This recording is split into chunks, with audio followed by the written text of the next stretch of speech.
পূর্বে আমি একটা ভিডিও করেছিলাম, অনেকে বলেছিলেন ড্রাগন ফুলের পরাগায়নটা কীভাবে সরাসরি করতে হয় একটু দেখানোর জন্য।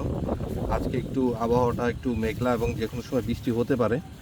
যেমন একটু ভালো করে দেখেন, এটা হচ্ছে সম্পূর্ণ একটা ফুল, এইগুলো হচ্ছে পুংকেশর এবং এটা হচ্ছে স্ত্রী কেশর অথবা গর্ভাশয়। এই পুংকেশরগুলো আপনার স্পুন অথবা ব্রাশ, আমি স্পুন নিয়েই করি, আগে পুংকেশরগুলোকে এইভাবে ঝাঁকাবেন।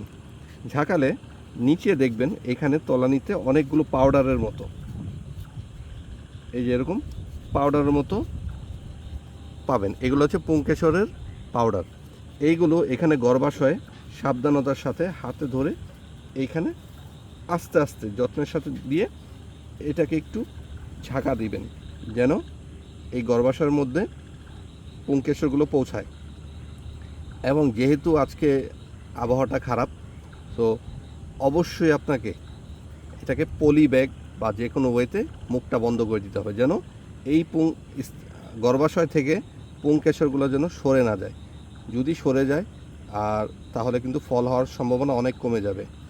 আর যেহেতু এটা রাতের বেলা ফুটে এবং কোনো গন্ধ নেই, একটুও গন্ধ নেই, তো গন্ধ যেহেতু নেই, কোনো পোকাও এটাকে আকর্ষণ করে না, তো সেক্ষেত্রে এটাকে পরাগায়নের কোনো মাধ্যম থাকে না। এটা এটাকে আপনাকে হাতের মাধ্যমেই পরাগায়ন করতে হবে। এই ফুলটা যেমন আমি হাতে করেছি, এই যে ফুল, আজকে মাশাআল্লাহ আমার অনেকগুলো ফুল ফুটেছে। এই যে আমি কিন্তু এগুলো পলি করে দিয়েছি। পলি করার উদ্দেশ্য হচ্ছে যেন বৃষ্টির পানিতে এই ফুলের মানে গর্ভাশয় থেকে যেন রেণুটা সরে না যায়।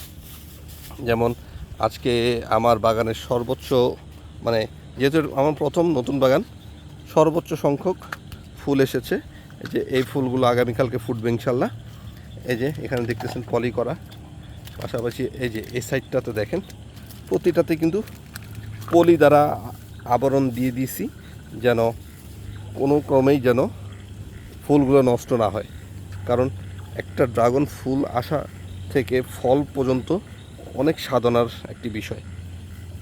যেমন এই যে আমার নতুন ফুল এসেছে এবং এই যে এই ফুলটি আমার গতকে আমি পরাগায়ন করে দিয়েছিলাম এবং এই পলিগুলো আগামীকালকে যদি বৃষ্টি না হয় তাহলে আপনার সকাল 10টা-11টার মধ্যে খুলে ফেলবেন, তাহলে পরাগায়নটা সম্পন্ন হবে ইনশাআল্লাহ।